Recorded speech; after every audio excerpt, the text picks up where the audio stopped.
Friends, నేను ఈరోజు మీకు బూందీతో మిక్చర్ ఎలా తయారు చేయాలో చూపిస్తున్నాను. దీన్ని బూందీ మేకర్ అంటారు.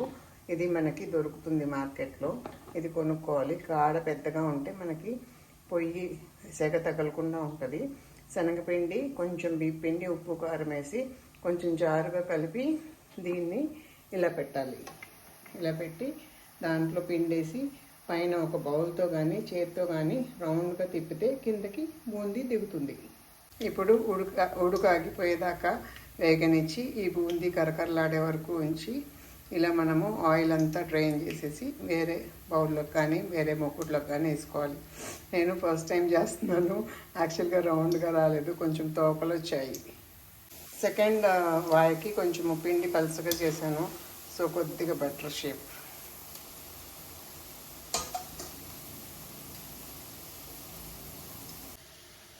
బూందీ చేతి రాలేదు కానీ క్రిస్పీగా ఉంది.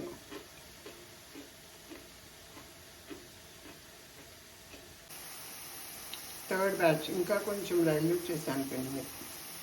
లాస్ట్ బ్యాచ్ మొత్తానికి ఈరోజు శనగపిండితో హల్దీ ఫంక్షన్ చేసేసాను శనగపిండిని.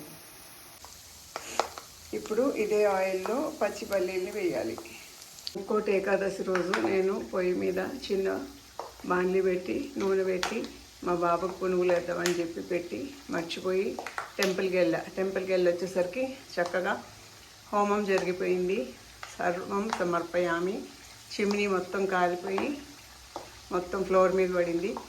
లక్ ఏంటంటే వుడ్ వర్క్ కాలేదు, పొయ్యికి ఏం కాలేదు, ఓన్లీ చిమ్నీ పోయింది.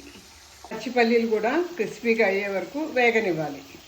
ఇందులో కంట్రీ పోహా వేసుకుందాము. కంట్రీ పోహా అంటే సన్న అటుకులు. రోజు నా బంతిపువ్వు పూసింది. ఈ బంతిపువ్వు మొక్కను కూడా నేను బాపురావు నర్సరీలోనే తీసుకున్నాను. ఈ కలర్ పేపర్స్ ఏమో ఫ్లిప్కార్ట్లో ఆర్డర్ చేశాను. Home made boondi mixture price 400కి ఫిక్స్ చేశాను. ఫస్ట్ ఆర్డర్ ఇచ్చిన కేజీ 300 రూపీస్కి ఇచ్చేస్తాను.